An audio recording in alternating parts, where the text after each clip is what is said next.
Hey everybody, my name is Adam Neese and I'm the founder of a company called Rate Tracker.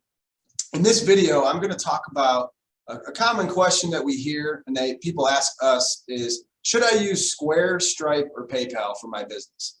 And the answer to that question is it depends on your situation. And what I'm going to do is first and foremost talk about the value that those three companies have brought to the payments industry and also kind of like what they're really good at. You know, each of those companies is worth well over 9 or 10 figures, right? Some 11 and 12 actually. And they're that valuable for a couple of reasons. For example, Stripe. Stripe made it really easy to sign up and to process payments immediately like that. Like you can go to Stripe right now, sign up and take payments within 2 minutes. It's amazing what they built, right? They also work very well with software developers, and they've got pretty much every possible payment processing integration under the sun, right? And really, like they have unique pay flow capability too. For example, you can not only receive payments with them, but you can also pay it out. They have some pretty cool stuff that they do at Stripe. They're worth over $100 billion for a reason, and they do a great job, right?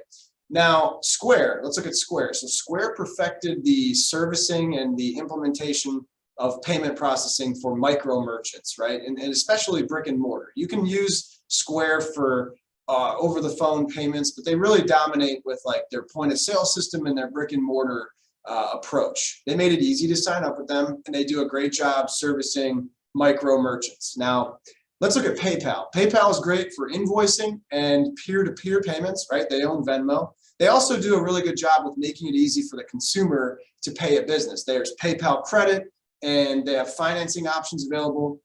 And all three of those companies have done wonders for the payments industry, I would say overall. Now, are they the best processor for you?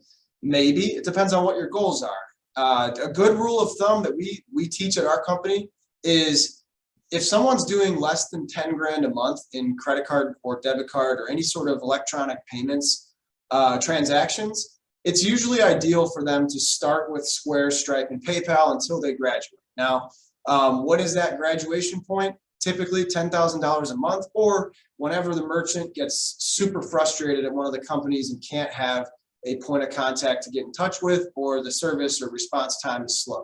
Now, again, these companies are great. They've done amazing things. There's some things that they don't do well, and that things that other payment processing companies do better, right? If you want to scale your business, I highly recommend that you select a direct merchant processor, somebody that will allow you to apply for and get your own merchant ID. Now that's valuable because that merchant ID is yours. It's your business's property, if you will. And when you run payments through it, you build up a history. And as you grow your business, the payments, the acceptance program you have can be optimized as you scale. You can get faster service with the human touch component, right? You know, Square, Stripe, and PayPal. No offense, but you're probably going to get sent to like their email support, right? I think like most merchants that want to grow their business are usually doing so in an intense way. And when something happens weird with payments or there's a money freeze or accounts on hold, you got to have somebody that you can get in touch with right away. The merchant account also, here's another thing. The merchant account will grow with you, right? So say you start out and you're approved for $50,000 a month with your direct merchant processor. Great. What happens when you start doing 100 grand a month and the processor, they want to know more about your business? Well, sometimes you have to be re-underwritten or essentially apply for more volume, right? Now, the bigger companies, Square, Stripe, and PayPal, would probably just put you on hold if you start and freeze your money and do so in a way that, because it protects them, they want to make sure that they're not going to lose money. And the process to get more volume approved for your business is tough. Right now, we have clients all the time that start with us and they're only doing 10, 20, 30 grand a month. And then 2 years later, 2 months later, whatever, they grow their business like crazy and they need, 100 grand, 200 grand, 300 grand a month, right? That's where our team comes in to make sure that the merchant account can grow with a business, right? We love it when our clients grow their business because when that happens, everybody wins, right? Here's another idea, and this is one of the most commonly, I would say the most common occurrences why merchants reach out to us on the internet is because Square, Stripe, or PayPal has their money frozen, right? Or they have a chargeback and the experience from a support standpoint was not very helpful, and the merchant ended up losing the chargeback, which cost them hundreds or thousands of dollars of their hard-earned money.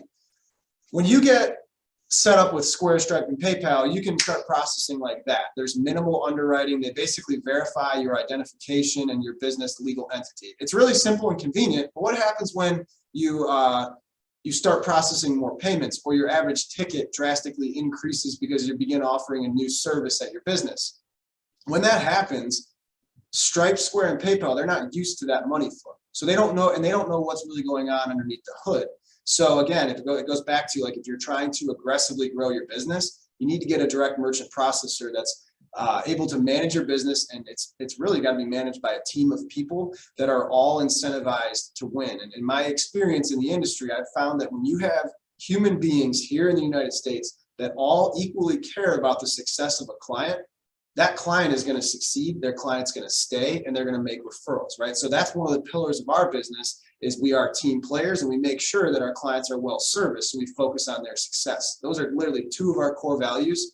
We have 8 at our business, and it's super important. We exhibit those qualities. We care about our clients.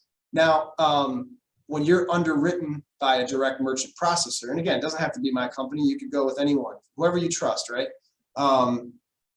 The work to mitigate the risk that the payment processor / acquiring bank will inherently bear is done up front. You mitigate that by doing underwriting. So if you want to process $100,000 a month with a $10,000 average ticket, let's say you're a roofer, that's pretty common merchant account for a roofer.